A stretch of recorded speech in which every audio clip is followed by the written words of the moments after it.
वाह जिंदगी। दोस्तों, एक शहर में एक आलीशान और शानदार घर था। वह शहर का सबसे खूबसूरत घर माना जाता था। लोग उसे देखते तो तारीफ किए बिना नहीं रह पाते।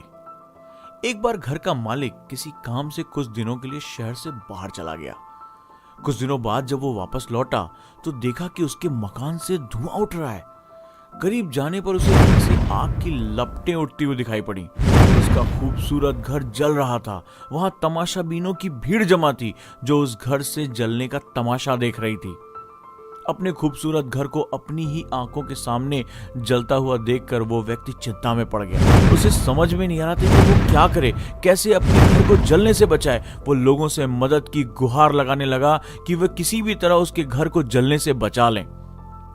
ठीक उसी समय उसका बड़ा बेटा वहां आया और बोला, पिताजी पिताजी घबराइए मत, सब ठीक हो जाएगा।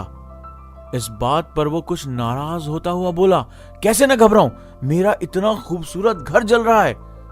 तो बेटे ने उत्तर दिया, पिताजी माफ कीजिएगा, एक बात मैं आपको अब तक नहीं बता पाया था। कुछ दिनों पहले मुझे इस घर के लिए एक बहुत बढ़िया खरीदार मिला था।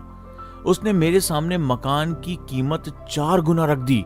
सौदा इतना अच्छा था कि मैं इनकार ही नहीं कर पाया और मैंने अपने आप को ये रोक नहीं पाया और बिना बताए मैंने सौदा तय कर लिया। ये सुनकर पिता की जान में जान आ गई। उसने राहत की सांस ली और आराम से यूं खड़ा हो गया जैसे सब कुछ ठीक हो गया हो। वो अब भी अन्य लोगों की तरह तमाशाबीन बनकर उस घर को जलते हुए देखने लगा।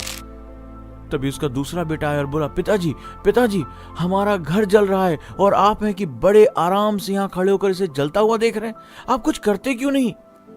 बेटा, चिंता की बात नहीं है, तुम्हारे बड़े भाई ने यह घर बहुत अच्छे दाम पर बेच दिया है। अभी हमारा नहीं रहा, इसलिए अब कोई फर्क नहीं पड़ता, पिता बोला। पिताजी कैसी बातें कर रहे हैं, भैया ने सौदा तो तय कर दिया था लेकिन अब तक सौदा पक्का नहीं हुआ है, अभी हमें पैसे नहीं मिले हैं। अब बताइए इस जलते हुए घर के लिए कौन पैसे देगा? ये सुनकर पिता फिर से चिंतित हो गया और सोचने लगा कैसे आग की लपटों पर काबू पाया जाए। वो फिर से पास खड़े लोगों से मदद की गुहार करने लगा। तभी उसका तीसरा बेटा आया और बोला, पिताजी पिताजी घबराने की बात सच में नहीं है, मैं अभी उस आदमी से मिलकर आ रहा हूं जिससे बड़े भाई ने मकान का सौदा किया और उसने कहा कि मैं अपनी जुबान का पक्का हूं। मेरे आदर्श कहते हैं चाहे जो भी हो जाए अपनी जुबान पर कायम रहना चाहिए, इसलिए अब चाहे जो हो जाए जबान दी है तो घर जरूर लूंगा और उसके पैसे भी दूंगा। पिता फिर से चिंता मुक्त हो गया और घर को जलते हुए देखने लगा। दोस्तों, इस कहानी से हमें क्या सीख मिलती है? एक ही परिस्थिति में व्यक्ति का व्यवहार भिन्न भिन्न हो सकता है और यह व्यवहार उसकी सोच के कारण होता है। उदाहरण के लिए जलते हुए घर के मालिक को ले लीजिए। घर तो वही था जो जल रहा था, लेकिन उसके मालिक की सोच में कई बार परिवर्तन आया और उस सोच के साथ उसका व्यवहार भी बदलता गया। असल में जब हम किसी चीज के साथ जुड़ जाते हैं तो उसके छिन जाने पर या दूर हो जाने पर हमें दुख होता है, लेकिन यदि हम किसी चीज को खुद से अलग करके देखते हैं तो एक अलग ही आजादी महसूस करते हैं और दुख हमें छूता भी नहीं है। इसलिए दुखी होना और ना होना पूर्णतः हमारी सोच और हमारी मानसिकता पर निर्भर करता है। सोच पर नियंत्रण रखकर या उसे सही दिशा देकर हम बहुत से दुखों और परेशानियों से न सिर्फ बच सकते हैं बल्कि जीवन में नई ऊंचाइयां भी प्राप्त कर सकते हैं।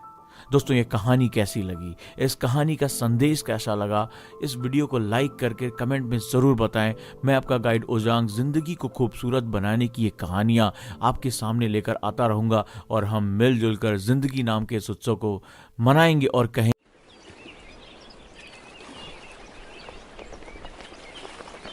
वाह जिंदगी।